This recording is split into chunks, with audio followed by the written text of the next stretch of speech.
As a communicator, perhaps nothing is worse than scanning the audience halfway through a presentation only to see people fiddling with their smartphones, fidgeting in their chairs, or worse, falling asleep in a puddle of drool.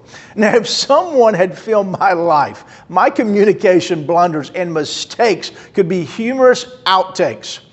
Learning, though, to connect with people has been an ongoing process for me, involving really trial by error and plenty of disconnects. Yet I am very grateful, really, for my failures, because they have taught me very valuable lessons about getting through to others. In the next few minutes, I want to share really some of my mishaps, missteps, and some of those things that can hopefully help you, and you can glean from them, honing your skills in as a better connector. So let me give you 4 of my biggest disconnects as a communicator. The first is this: as a leader and communicator, I put myself before my people. You know, connecting is all about others. However, as an inexperienced leader, I really wore myself out trying to get people to support what I wanted to accomplish. Eventually, I learned that instead of trying to conform others to my agenda, I should position myself to see from their vantage point.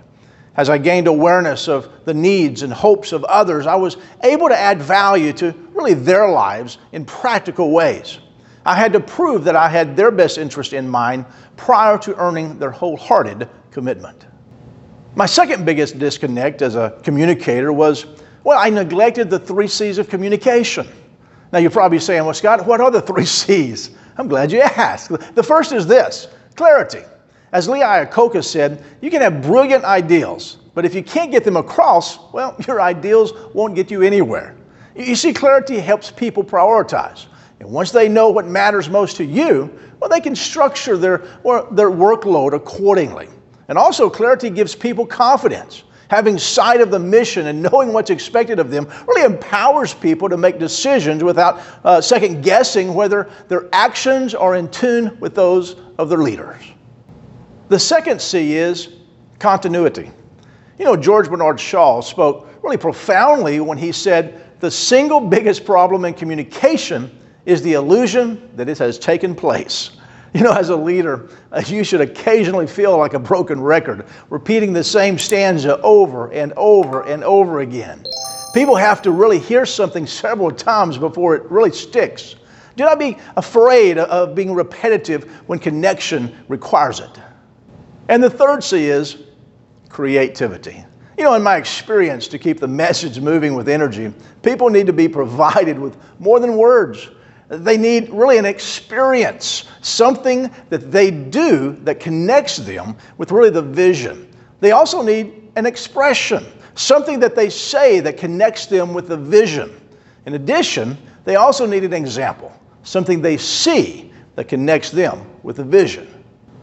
Now, my third biggest disconnect, really as a communicator, was that I underestimated the value of listening.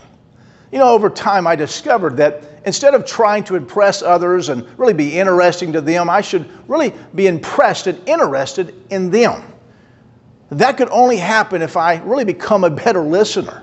You see, the ability to listen is the foundation to building positive relationships with others and a vital skill in communicating effectively. Listening shows respect to others, introduces you to new ideals, and alerts you to problems that you otherwise probably wouldn't know existed.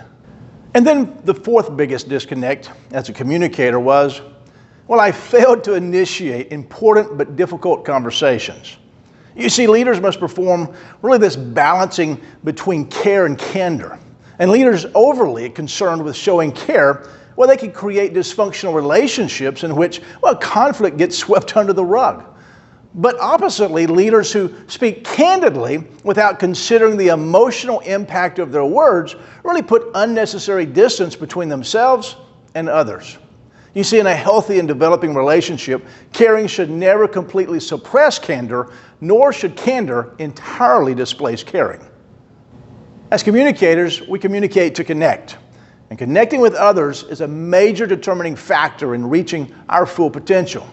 You see, to be successful, you must work with others. And to do that at our absolute best, we must learn to connect.